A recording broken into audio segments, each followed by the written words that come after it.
Hello and welcome to the Main Cave. Now in today's video I've got a mouse that is about as feature packed as a mouse can be, and it's the Swiftpoint Z2 mouse. And in this video I want to highlight 5 features that make this particular mouse stand out. So if you're new here, we make regular videos on gaming and technology for your smart home, so please do consider subscribing as we may make a video to make your life easier, and I wouldn't want you to miss out. So do hit subscribe, I'd really appreciate it. Right, here it is then, the Swiftpoint Z2 mouse, and at £150 I want to know what you get for your money that you can't get elsewhere. But just before we get into the 5 features I want to talk about, I want to give you a brief overview of the specs, as these areas haven't really been left out at all. The mouse, it has a 2.1mm cable as it is wired, and it boasts an impressive 13 clicks. It weighs in at 117 grams and it works on Windows and Mac OS. The sensor is a 5G Pixar 3395. It's 50 to 26,000 DPI with 1000 Hz polling rate.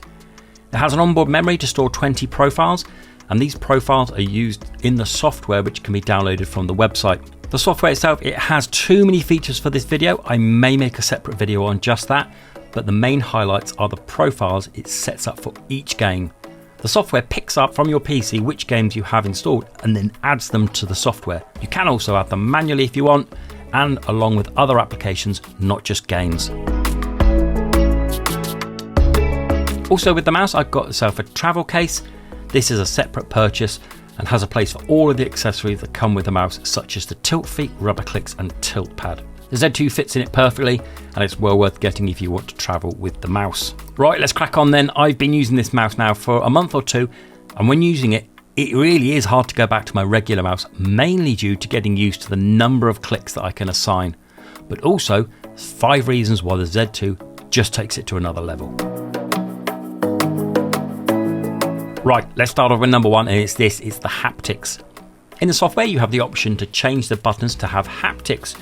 While I can't really show this off on camera, what I can say is that the haptics is very much like a phone vibration more than anything else. So let's try, put on some headphones and have a listen to this as I see if I can do my best in showing off them.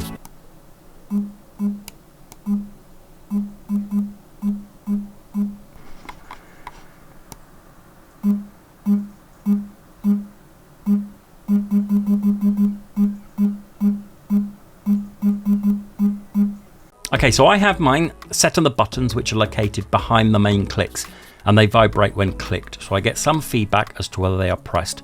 I don't have them on my main clicks, and all this can be changed in the software. Next up are the actual clicks, and there are 13 clicks to be had here. First 2 are the main left and the right click, pretty obvious. Next 2 are positioned behind the main clicks. These 2 can be customized with pads if you want. I have the small rubber pads on mine so they don't get in the way. The next 2 are further back and are directional forward and backwards. Again, these can be customized with the included pads that you get in the box. Now the next 2 are on the left of the left click above the screen. These are accessible using your index finger. Then the next 2 are for your thumb, one above the other, and finally the scroll wheel has its own click. That's all 13. Now let's have a listen.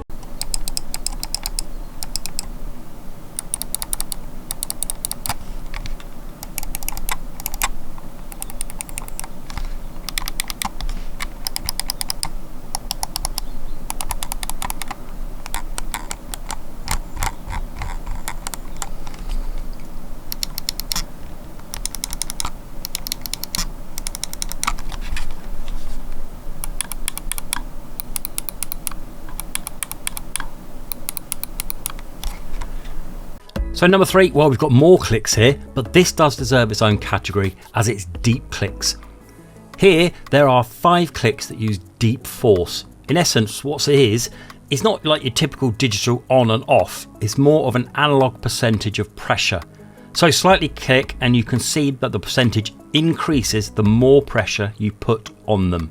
This is in the main 2 clicks, the scroll wheel and the 2 buttons behind the main clicks. So what's the point of these deep clicks then?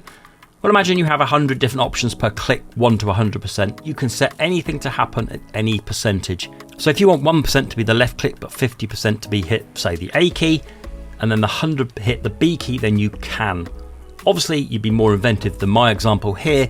It just brings out another layer of customization to your gameplay. So number 4 is the tilt functionality. What you can do is you can assign inputs to tilts as well as using the tilt functionality. So the best way for me to show this is on camera is to assign a keystroke to the left and the right tilt. Tilt left and it shows A, tilt right and it shows B.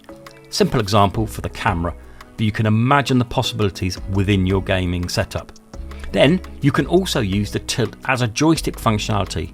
So for example, in Microsoft Flight Simulator, you can use the mouse as a stick rather than just a mouse. In the box you get a magnetic pad. You can put the mouse, which helps remove the mouse strafing and focuses on the tilt. And the tilt has plenty of potential, such as leaning when in games that support this, such as Siege, or tilt can be left and right, but also forward and backwards using the feet, which can also help physically as well as digitally. Number 5, finally, it's the screen. This is a nice touch, and there's a screen on the side. This can be customized in the software to show a custom message, DPI, profile selected, deep click force, tilt angle, animated cube, or firmware version. It's a nice touch, and having the profile selected showing is probably the best way that I found to use it. The animated cube is nice and all, but for information, the profiles is the one I use. Okay, so there's the top 5 reasons I've made as to why this mouse is just a step up from your average mouse, and all of what I listed is genuinely useful in day-to-day gaming. The mouse is comfortable, the click positions are great, all good, but there are some things to consider first. The software is quite deep and it takes some learning to get used to. The functions can get overwhelming at first, and it takes a learning curve to get it all working how you want. It's also a premium price for something you don't know if you'll get used to. And finally, it's wired. I'm hoping there's a wireless version coming. I don't know. So if you have any questions, please let me know down in the comments below, or if there's a mouse you'd like me to look at and review on the channel, please again do let me know down in the comments below. Please like and subscribe. Till the next video. Bye bye.